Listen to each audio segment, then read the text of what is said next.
Welcome to SWX Mariners training camp coverage at T-Mobile Park.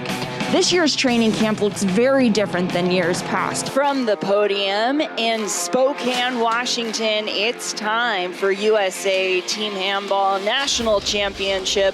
It wasn't decisive the whole time, a sloppy first half, but the boards were a big plus for Eastern Washington, making the difference in this one. We thought it would be closer, and this one has a lot of value when it comes to who's going to be in the driver's seat in the Big Sky. When you think of the Kennewick offense, you might think of quarterback Dayton Davis or running back Miles Mayofsky. But many people don't see the big reasons behind their success. 9.3 seconds left. Easton ball, Allegri. Guarded by May Win. 5 seconds. Steele Venters for three, and he makes it. One tonight. Step one tonight for you guys, and in preseason polls, you guys are ranked number one in the state. What do you think about that? It's always on to the next game as every game gets bigger. How long are you going to enjoy this win here tonight before looking to the state semifinals? An amazing storyline. Daryl and Vanessa Strong, hometown owners, first-year owners here in the hometown to finish 1 and 2. That's quite amazing. Miles Mayofsky, he only has one arm, but don't let that fool you. He has no problem getting into the end zone. 2 assists in the past 3 games for 3 points, as well as had the key face-off that led to overtime on Wednesday. Coming down with the board, Alexander wide open, and she puts in 3 more. Hot Aaliyah Alexander. She has 15 now. Ratchet Taleva with the man down, and she gets it right back, and back-to-back goals. 2 shorties giving Cal Heat the 3-goal lead for early, and Ogden Zoller putting one away. Dagger going low to far side. The Seattle Kraken, the newest NHL franchise, over the weekend they played their first ever home game, and last night they crossed a big one off their list. They won at home. Last week, 2 brothers from Richland celebrated their next steps in their athletic journey.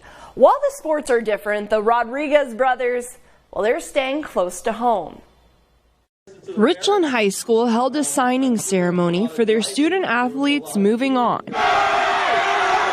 And among them, Elijah Rodriguez, headed to Eastern Washington for football. And earlier in the week, his younger brother, Vincent Rodriguez, selected by the Tri-City Americans in the U.S. Priority Draft. Both brothers happy to have a chance to play at an elite level, and the whole family happy to have them play at an elite level close to home. I went to find out for myself firsthand what the program is all about. The past 2 seasons, the Tri-Cities Prep baseball team has put players into the Pac-12. With their history of success, I wanted to find out what it means to be a JAG baseball player. So I suited up to find out for myself by being a JAG for a day. Being a 2B school, numbers are always an issue. So the varsity and JV practice together with some players floating between teams. A lot of our guys, they're new players. We're a small school. We don't have a ton of turnout. Our coaches do a great job of developing us over the years. And that's the thing is we got to give opportunities, put them in stressful situations, and say, hey, man, you can do this. After graduating so much talent, the Jags are rebuilding, and learning the short game is something they're working on. Smart base running, bunting. Okay, you got it. Let's go. And they're not messing around. For fouled bunts, it meant push-ups, and just like about everything else I do, I found that out the hard way. Yeah, it is a lot of hard work. 1 day away. Cooper Kupp and the LA Rams take on Cincinnati tomorrow. 8 members of the Kupp family will be at SoFi Stadium supporting Cooper. It'll be Kupp's first Super Bowl. The Yakima product was hurt the last time the Rams made it to the big game. And tomorrow will also be the first Super Bowl for his parents, choosing not to attend back in 2018. Cooper was hurt that year, and Karen and I made the decision that, we're not going to go this year. We're not going to go. We had the opportunity, obviously, to go, but we decided not to go, and we just told Coop, you're going to get your chance, and we want to go and you get your chance. And we knew full well saying that there was absolutely no guarantee that that the Rams would get back to the Super Bowl and that Coop would have a chance, but we just kind of felt that and just felt like that was the right thing, and I'm so glad that we made the right decision. The Cup family will be at SoFi Stadium cheering on the oldest of 4 siblings. Craig and Karen seeing the product of Cooper's determination from a young age.